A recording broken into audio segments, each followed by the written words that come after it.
여기 내용은 잘 정리해놔야 이제 나중에 뒤에서도 계속 써먹는 애니까. 춥냐?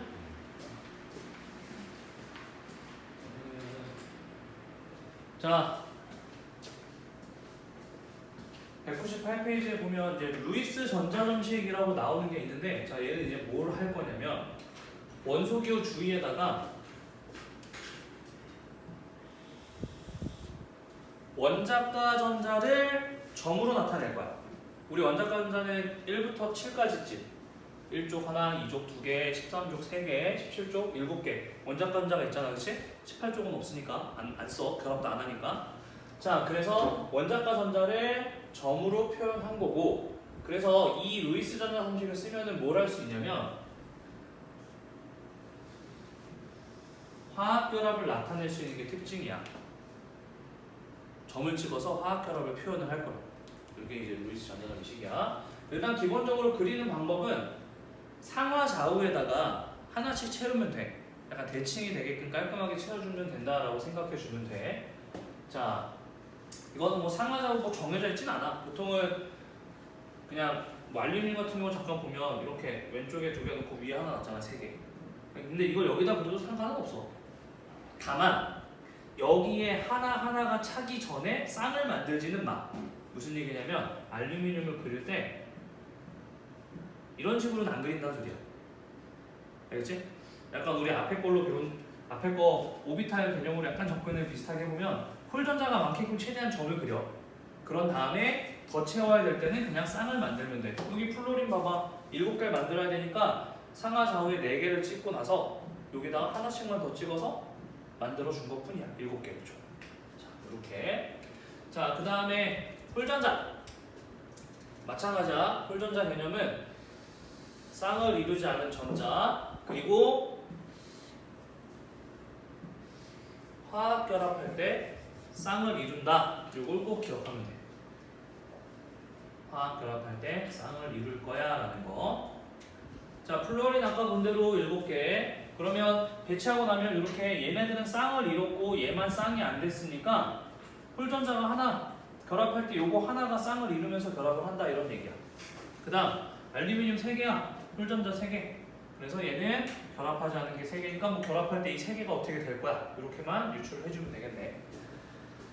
자, 그 다음에 루이스 전자점식은 원자과 전자만을 점으로 찍는 거야. 그러니까 첫 번째 껍질, 두 번째 껍질, 세 번째 껍질 어딘가에 원자과 전자가 있다면 그것만 표시를 하는 거기 때문에 안쪽에 있는 전자는 표시를 하지 않아. 그래서 같은 족이라면 루이스 전자점식이 같을 수밖에 없다는 소리야. 1족이면 다 하나, 2족 2개, 3족 3개, 14족 4개, 3족이래. 13족 3개, 14, 15, 16, 17족에 4개, 5, 6, 7개. 같은 족이면 같은 거야, 그냥 그려지는 게. 당연하지. 원자과 전자가 같으니까 그 뜻밖에 안 된다. 자, 그 다음에 루이스 전자점식을 가지고서 화학 결합에 간단하게 표현한다 그랬잖아. 첫 번째는 분자끼리 결합할 때, 즉 공유 결합을 할 때 어떻게 그릴지 볼 거야. 자, 공유 전자쌍은 원소기호 사이에다 쓰면 되고, 그리고 이제 나오는 애가 있어. 비공유 전자쌍이라고 하는 용어가 있는데 두 개를 정리를 해보자. 공유 전자쌍은 공유 결합에 참여하는 전자쌍. 비공유 전자쌍은 결합엔 안 써. 결합엔 안 쓰고 한 원자의 소속으로 있는 거라고 생각하면 돼. 자, 그럼 밑에 있는 그림 보면서 또 정리를 해볼게. 플로린 분자를 만들어 보자.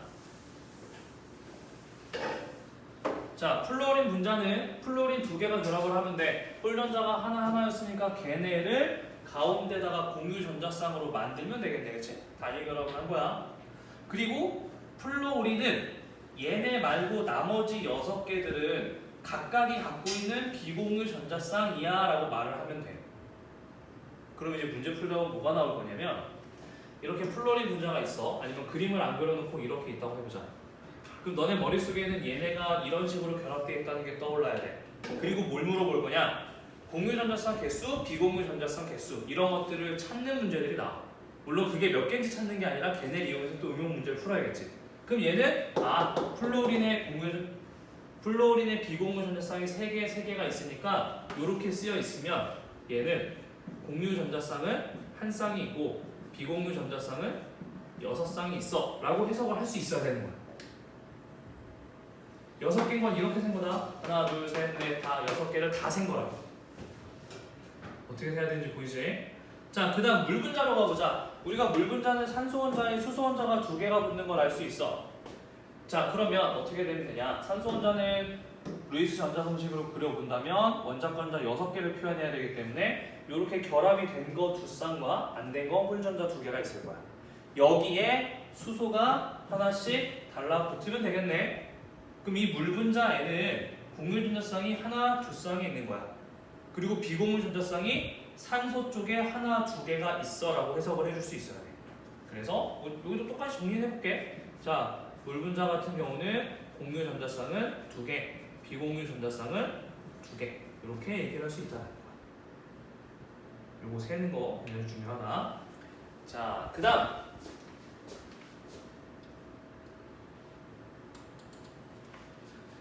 지금 얘네들 그림을 보면 기본적으로 산소 같은 경우 8개 전자, 플루오린도 8개, 이쪽 플루오린도 8개 전자, 옥텟 규칙을 대체로 만족하는 걸 볼 수 있어. 그런데 이제 우리 문제를 풀다 보면 옥텟 규칙을 만족하지 않는 예외인 경우들도 나타나는 경우들이 있어.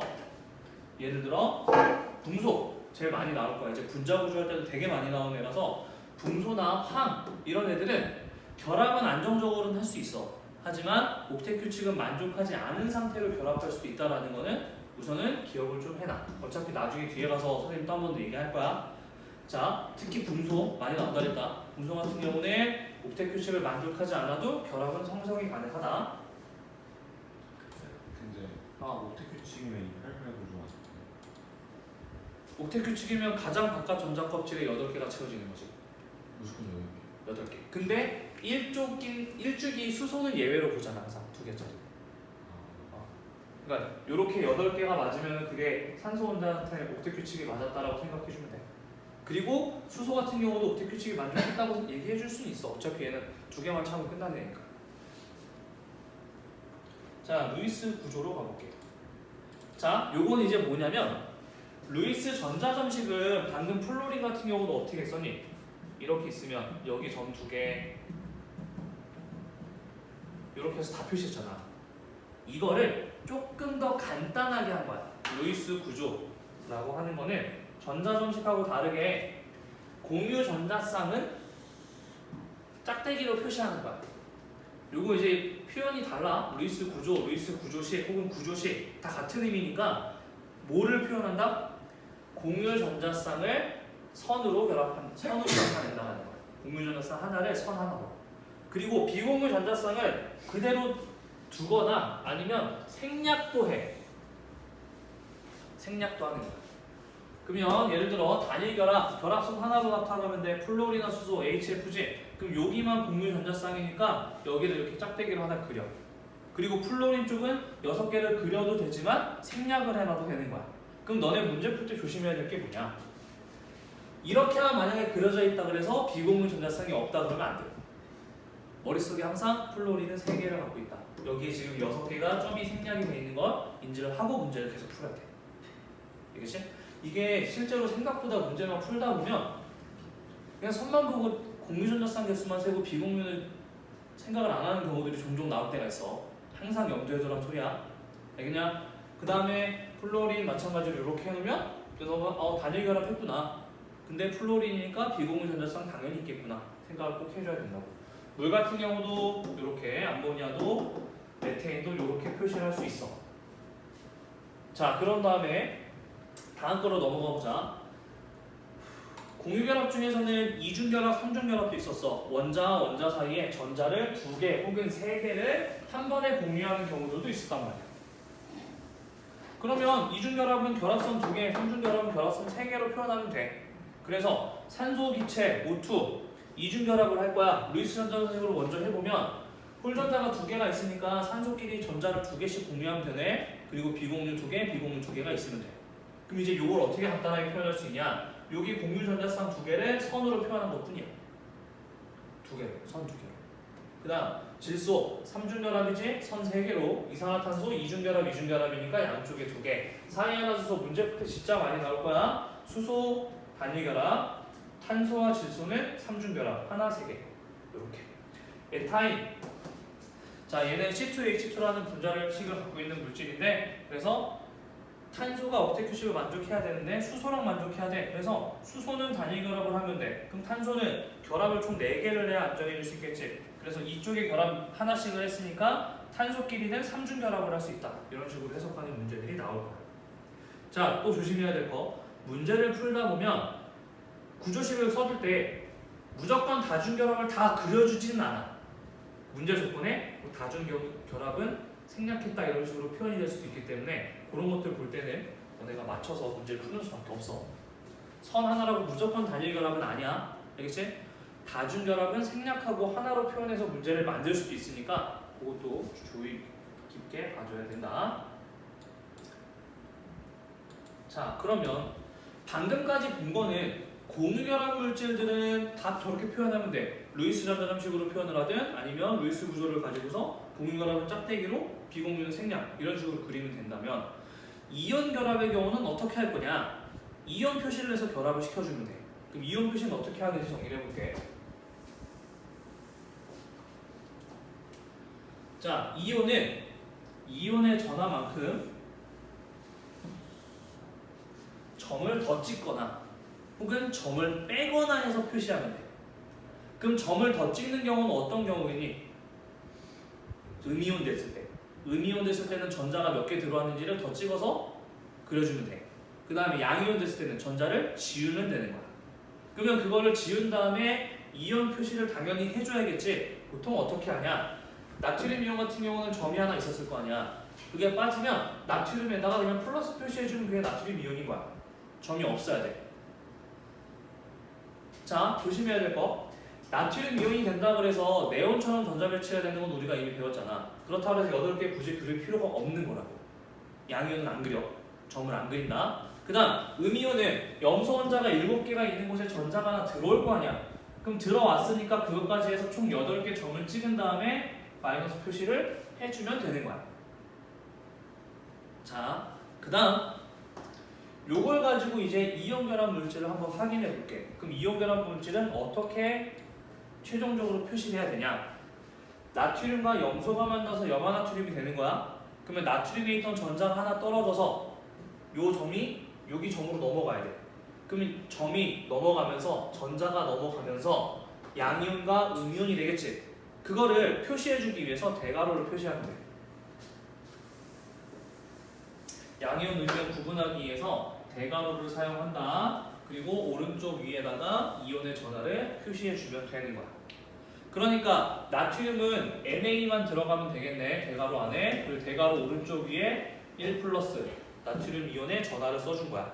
염소 똑같아. 점 8개 그리고 대괄호 그려놓고 전자 하나 들어와서 1가 음이온이 됐다라고 표시해주는 거야. 됐지? 나머지들도 마찬가지야. 근데 이번에는 어떻게 볼 거냐면 자, 플로리나 나트륨이나 염화칼륨이나 이런 애들 당연히 전자 하나씩만 넘어가는 거니까 1 플러스, 1 마이너스가 다 표시된 걸 볼 수 있어. 그런데 이런 경우도 있겠지 당연히. 이가 이온들끼리 결합하는 경우도 있을 거야. 마그네슘과 산소는 산화마그네슘 될 때 마그네슘에 있던 전자 2개가 산소 쪽으로 넘어간단 말이야. 그래서 똑같이 이런 식으로 그려주면 되고 전하량만 표시를 잘 해주면 돼. 근데 이런 식으로 1대1, 1대1로만 결합하는 게 아니라 전하량에 따라서 결합하는 경우가 달라지지. 자, 한번 예를 들어 염화칼슘 생각해보자. 염화칼슘 같은 경우는 칼슘 이온에다가 염화이온 2개가 결합한다는 건 알고 있단 말이야. 그러면 그거를 그릴 거야. 칼슘을 가운데 그리면 돼. 2 플러스를 가운데 그리고 1 마이너스자를 양쪽에다가 표시를 해주면 되는 거야. 근데 반대로 양이온이 2개, 음이온이 하나인 경우는 음이온이 안쪽에 하나 들어가고 양이온 2개 붙여서 그리면 돼. 그리는 건 어렵지 않겠지. 자, 그리고 하나 더.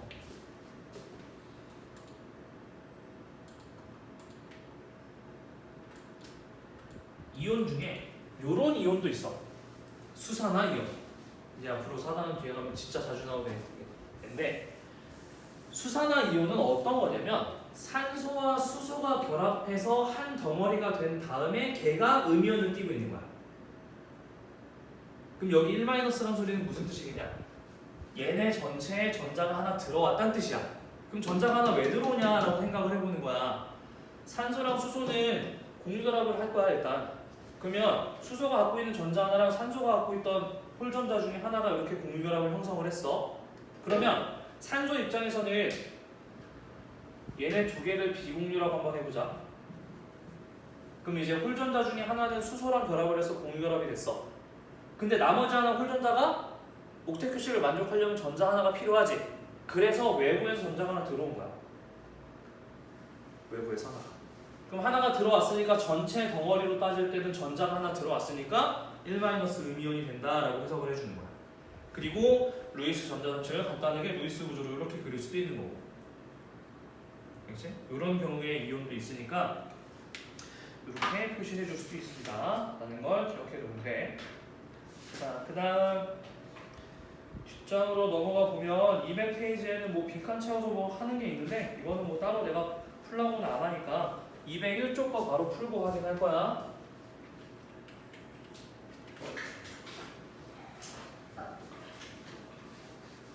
200페이지 건 집에서 복습할 때 한 번만